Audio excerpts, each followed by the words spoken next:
Hello students, this is the third session on our chapter Relation and Function. We are going to study types of functions and we will solve problems based on these functions. So let us start. पहला function है odd function, even function, explicit, implicit, periodic functions. इस तरह से बहुत सारे functions होते हैं, लेकिन हम यहाँ पर important functions की study करेंगे. तो आपने odd numbers और even numbers तो पढ़ा ही होगा, लेकिन यहाँ पर हम odd function और even function समझेंगे कि क्या होता है और उसकी definition भी समझेंगे. तो यहाँ पे हम देख सकते हैं odd function क्या लिखा हुआ है, f(x) equals to minus f minus x, right? अब देखो ये है क्या. अब जैसे मान लो कि कोई फंक्शन है, यहाँ पे मैं आपको एग्जाम्पल से समझाती हूँ. f(x) equals to x cube, right? तो यहाँ पे मैंने x को रिप्लेस करके माइनस एक्स कर दिया है, और फिर हम देखेंगे इसकी वैल्यू क्या आती है. तो आप इसको देख सकते हो, ये हमारा नेगेटिव हो जा रहा है. एक्स क्यूब को मैं अगेन एफ एक्स लिख सकती हूँ. तो यहाँ पर एफ माइनस एक्स जो है वो माइनस एफ एक्स के बराबर है. तो इसलिए जब नेगेटिव साइन इंट्रोड्यूस हो जाता है तब हम क्या कहते हैं, उस फंक्शन को ऑड फंक्शन कहते हैं. ठीक है. अब देखो सेकंड है इवन फंक्शन. यहाँ पर आप देख सकते हो कि कोई भी नेगेटिव साइन नहीं लगा हुआ है. इसका मतलब ये ऐसे फंक्शंस होते हैं जहाँ पर अगर मैं x को रिप्लेस करके या फिर x की जगह पे कोई भी इंडिपेंडेंट वेरिएबल हो सकता है. तो अगर इंडिपेंडेंट वेरिएबल को रिप्लेस करके मैं माइनस एक्स करती हूँ तो इसका साइन नहीं चेंज हो रहा है. ऐसे फंक्शंस को हम इवन फंक्शन कहते हैं. तो यहाँ पे हम एग्जाम्पल से समझते हैं. यहाँ पे आप देखो f(x) इक्वल्स टू मान लेते हैं x स्क्वायर है कोई फंक्शन. अब यहाँ पे मैंने f माइनस एक्स कैलकुलेट किया तो ये हो जाएगा, सॉरी, देखो वही फंक्शन आ गया. ठीक है. तो इस तरह के फंक्शंस जिनमें साइन नहीं चेंज होता है, ठीक है, उन फंक्शंस को हम इवन फंक्शंस कहते हैं. एक्चुअली में दोनों ऑपोजिट ही हैं और ये दोनों आपस में ऑपोजिट हैं. ठीक है. तो आप रिलेट करके पढ़ सकते हो इनको. अब देखो एक्सप्लिसिट फंक्शंस वो होते हैं जहाँ पर आप इंडिपेंडेंट वेरिएबल के टर्म्स में, केवल और केवल इंडिपेंडेंट वेरिएबल के टर्म्स में डिपेंडेंट वेरिएबल को एक्सप्रेस कर सकते हो. अब ये मैंने क्या बोल दिया, देखो इसको एग्जांपल से समझ लेते हैं. इसकी डेफिनेशन बहुत लंबी चौड़ी लिखने की कोई ज़रूरत नहीं है, इसको बस केवल समझना है. तो यहाँ पे देखो, जो डिपेंडेंट वेरिएबल y है इसको मैं केवल और केवल x के टर्म्स में, यानी कि इंडिपेंडेंट वेरिएबल के टर्म्स में एक्सप्रेस कर सकती हूँ. ठीक है. तो इस तरह के फंक्शंस को हम एक्सप्लिसिट फंक्शंस कहते हैं. अब देखो नेक्स्ट हमारा इम्प्लिसिट फंक्शन है. जब ये समझ लोगे तो एक्सप्लिसिट अपने आप समझ में आ जाएगा. तो यहाँ पे देखो, ये देखो एक इक्वेशन जैसी लिखी हुई है. यहाँ पर आप देखो y जो है वो इंडिपेंडेंट है, इंडिपेंडेंट फंक्शन है. अब अगर मैं इसको सॉल्व करके सिंप्लीफाई करूँ या कुछ भी करूँ तो y को मैं केवल और केवल x के टर्म्स में एक्सप्रेस नहीं कर पाऊंगी. ठीक है. तो यहाँ पे आप देखो, मैं करके भी दिखाती हूँ आपको.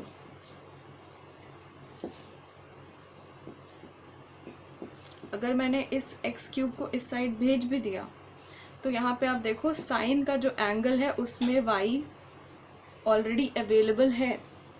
तो इस y को मैं कभी किसी भी तरीके से इस लेफ्ट साइड नहीं ला सकती. ठीक है. या फिर इसको पूरी तरह से सॉल्व नहीं कर सकती, ये इधर नहीं आएगा. इसलिए हम ऐसे फंक्शंस को क्या कहते हैं, इम्प्लिसिट फंक्शंस.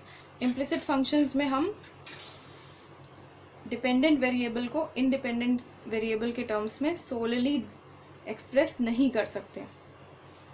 अब देखो पीरियोडिक फंक्शन, पीरियोडिक मोशन से रिलेट कर सकते हो इसको. फिजिक्स में आपने पढ़ा होगा. पीरियोडिक फंक्शन में क्या होता है कि एक फंक्शन है तो उसकी वैल्यू जो है वो पर्टिकुलर वैल्यू के बाद रिपीट करने लगती है. जैसे मैं आपको समझा दूँ, साइन एक्स जो होता है मान लो, तो यहाँ पे आप देखो इसका जो ग्राफ मैं बनाती हूँ, इसका ग्राफ ऐसे बनता है. ठीक है, तो यहाँ पे देखो आप 0 थी वैल्यू, फिर π/2 पर कितनी हो गई, x इक्वल्स टू ये x की वैल्यूज़ हैं और इधर जो है वो y की वैल्यूज़ मैंने अगर प्लॉट की हैं तो x की वैल्यूज़ देखो पहले 0 थी, 0 पर फिर π/2 अगर मैंने x की जगह पुट किया तो y की वैल्यू कितनी हो जाएगी, 1 हो जाएगी। इसी तरह से फिर जब हम पाई पे आएंगे x इक्वल्स टू पाई पर तो ये वैल्यू फिर से 0 हो जाएगी। ठीक, फिर क्या होगा, फिर नीचे आएगा, मीन्स 3π/2 पर अगर आया तो इसकी वैल्यू कितनी हो जाएगी, -1। अगेन क्या आया, ये 2π पर आया तो इसकी वैल्यू 0 हो जाएगी। अब देखो इसके आगे अगर आप करते जाओगे ना तो वैल्यू क्या होगी, रिपीट करती जाएगी। ठीक है, तो 2π के बाद ये वैल्यू रिपीट करती है। तो ये जो लीस्ट वैल्यू जिसके बाद किसी भी फंक्शन की वैल्यू रिपीट करती जाती है उस लीस्ट वैल्यू को हम क्या कहते हैं, t कहते हैं। ठीक है, ये इंटरवल है जिसके बाद वैल्यू रिपीट कर रही है। तो ऐसे फंक्शंस को हम पीरियोडिक फंक्शंस कहते हैं। और भी टाइप के फंक्शंस पढ़ने से पहले हम इस सिंबल को समझ लेते हैं, सिंबलिकली ये लिखा क्या हुआ है। तो यहाँ पर देखो कि सेट A है और सेट B है, इनको रिलेट किया गया है किस फंक्शन के थ्रू, f फंक्शन के थ्रू। तो इसी तरह से हम इसको रिप्रेजेंट करते हैं मैथमेटिक्स में। तो मान लो कि हमारा ये एक रिलेशन है ये, ठीक है। तो यहाँ पर देखो x जो है वो fx से किस फंक्शन के थ्रू रिलेटेड है, स्क्वायर फंक्शन के थ्रू। जब हम x का स्क्वायर करते हैं तब वो fx के बराबर आता है। ठीक है, तो ये क्या हो गया हमारा, हम इसको इस तरह से रिप्रेजेंट कर सकते हैं। तो जो x की वैल्यूज आएंगी उसको हम क्या कहते हैं, सेट A, और जो इसकी इसका उस पर फंक्शन अप्लाई करने के बाद जो वैल्यूज आती हैं उसको हम सेट B में रखते हैं। ठीक है, अभी एक और टर्म इंट्रोड्यूस होगा कोडोमेन और रेंज का, तो उसको भी हम स्टडी करेंगे, लेकिन इसको अभी आप अपने माइंड में रख सकते हो फॉर द टाइम बीइंग। अब देखो स्टार्ट करते हैं टाइप्स ऑफ फंक्शन से। वन फंक्शन, अब देखो ये बहुत ही ज़्यादा इंटरेस्टिंग है। मान लो कि x की कोई वैल्यू है और यहाँ पे मैंने fx लिख दिया, इसको एक फ्लो चार्ट बना लेते हैं।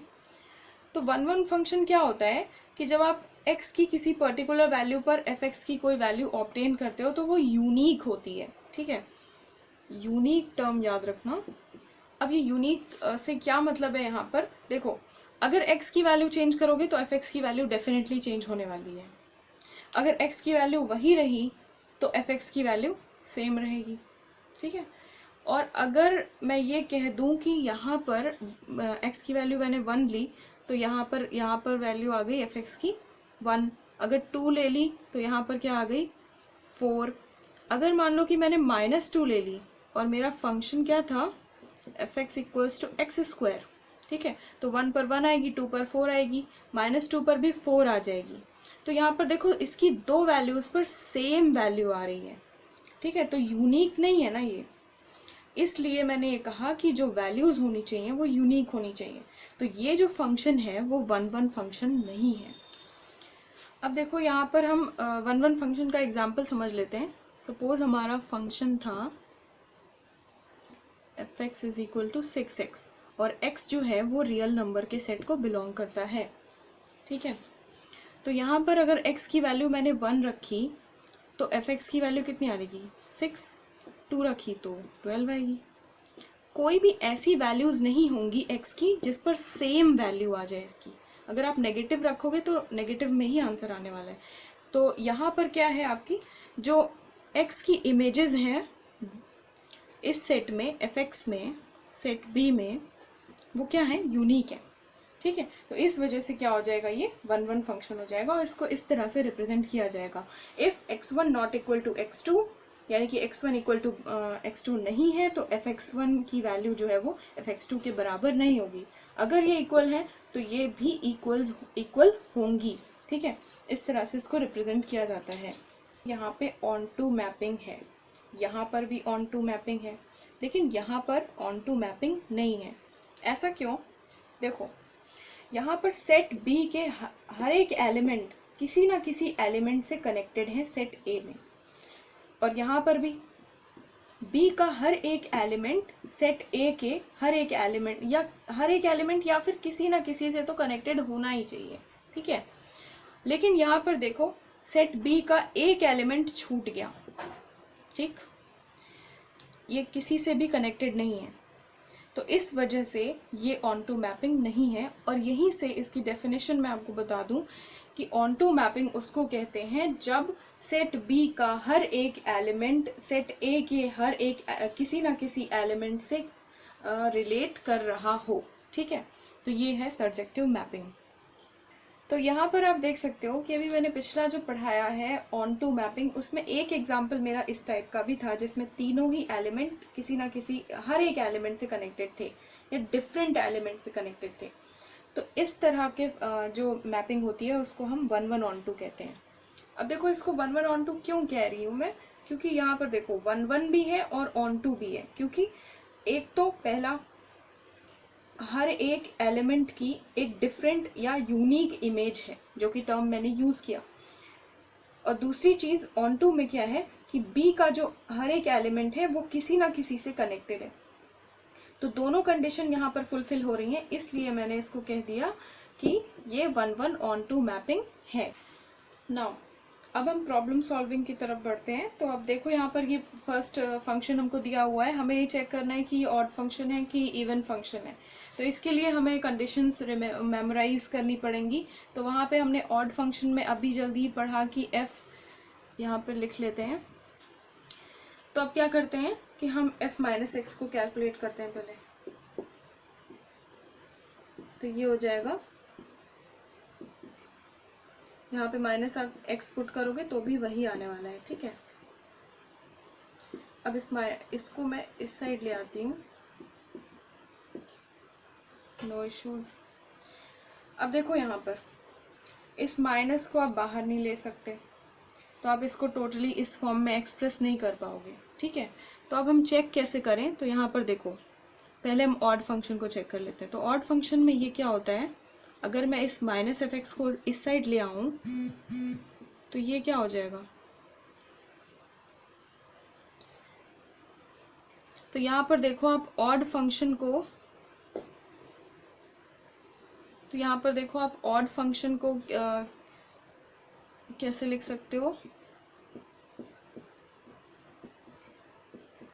ठीक है। तो एफ एक्स और एफ माइनस एक्स को ऐड करके देखते हैं कि ये 0 आ रहा है कि नहीं आ रहा है।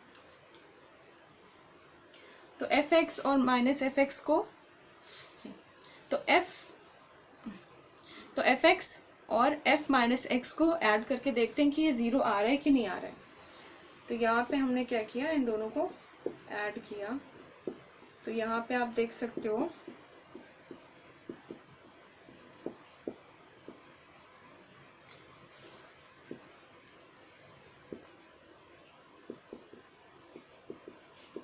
ठीक है।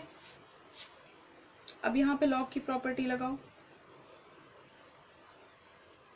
log m plus log n is equal to log m into n, यानी कि हमें इन दोनों को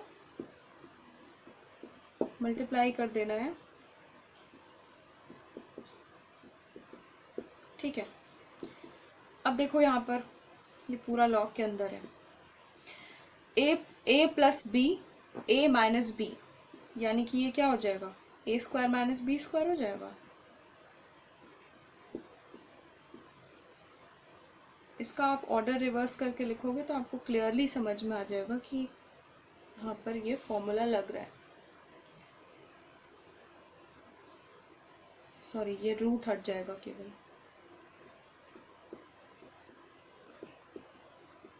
ठीक है।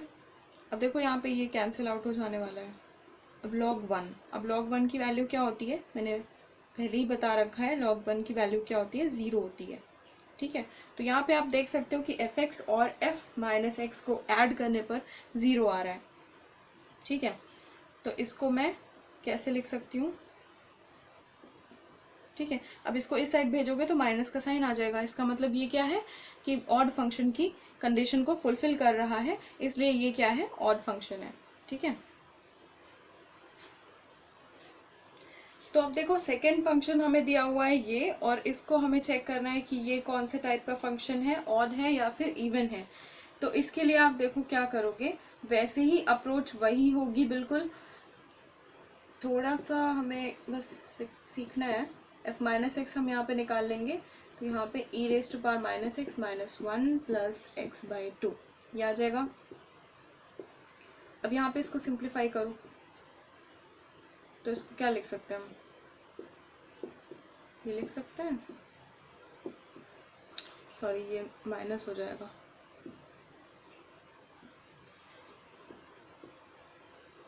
अब देखो यहाँ पे थोड़ी बहुत सिंप्लीफिकेशन की प्रॉपर्टीज लगेंगी। ये यहाँ मल्टीप्लाई होगा और ये ऊपर चला जाएगा। इस तरीके से इसका कैलकुलेशन हुआ है।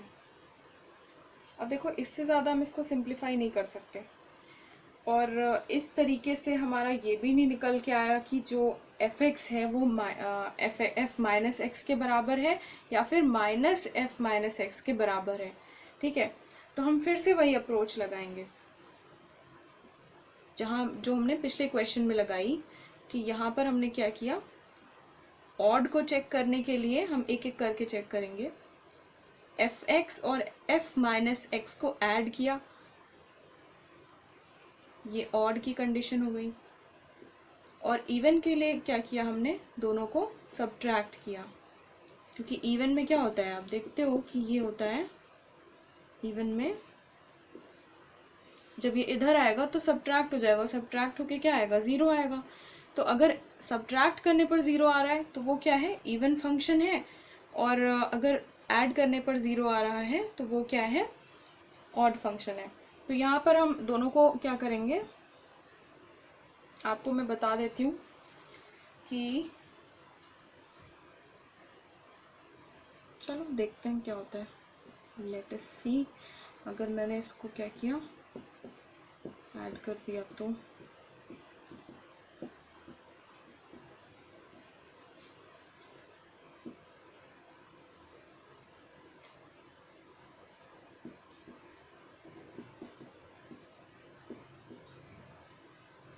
इस माइनस को रिप्लेस करके आप ऐसे भी लिख सकते हो। ठीक, आई होप इसमें कोई प्रॉब्लम नहीं होगी किसी को। अब क्या करो, इसको सॉल्व करो, देखो ये कैंसिल आउट हो जाएगा। ठीक है, अब हमें बाकी बचा हुआ सॉल्व करना है।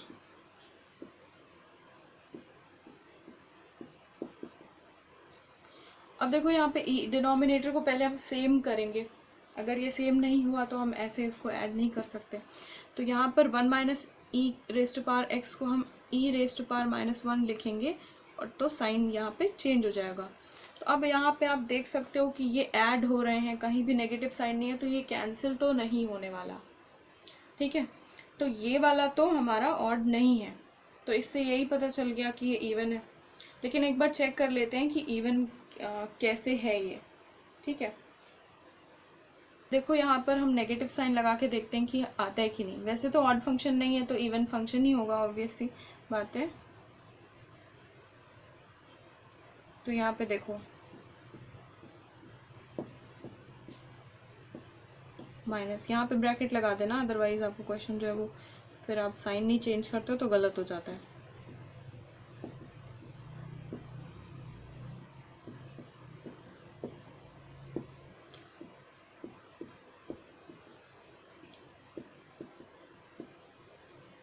अब इस ब्रैकेट को हम खोल देंगे, या फिर उससे पहले मैं एक काम कर लेती हूँ, इस डिनोमिनेटर को सेम करना पड़ेगा हमें।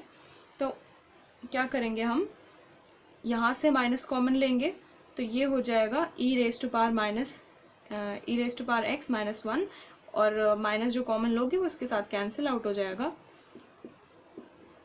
ठीक है, अब ब्रैकेट खोल दो,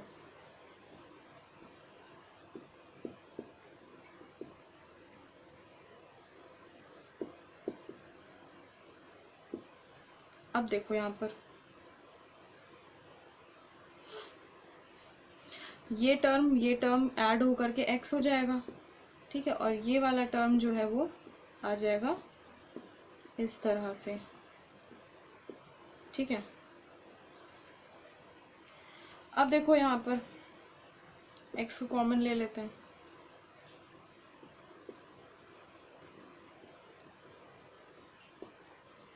अब देखो यहाँ पे बस ये उल्टा है, तो यहाँ पे मैं इसको क्या लिख दूंगी, e⁻x-1 और साइन बाहर आ जाएगा नेगेटिव का, तो ये कैंसिल आउट हो जाएंगे, तो ये क्या आ जाएगा, ये यहाँ पे क्या आ जाने वाला है, -x + x दैट इज 0। तो देखो नेगेटिव रखने पर यहाँ पर ये 0 आ रहा है, इसका मतलब क्या है, ये इवन फंक्शन है। तो इस तरह से हम चेक करते हैं कि अगर सिंपली नहीं आ रहा है तो हम इस तरह के अप्रोच से भी चेक करते हैं कि ऑड फंक्शन है या फिर इवन फंक्शन है। ठीक है, तो नेक्स्ट सेशन में हम और भी प्रॉब्लम्स को सॉल्व करेंगे। और अब देखो जितना ज़्यादा आप प्रॉब्लम सॉल्व करोगे उतना ज़्यादा आपका कंसेप्ट क्लियर हो जाएगा, क्योंकि केवल थ्योरी पढ़ने से भी कंसेप्ट नहीं क्लियर होता है। ठीक है, आई होप आपको ये सेशन अच्छा लगा होगा। Thank you so much for watching.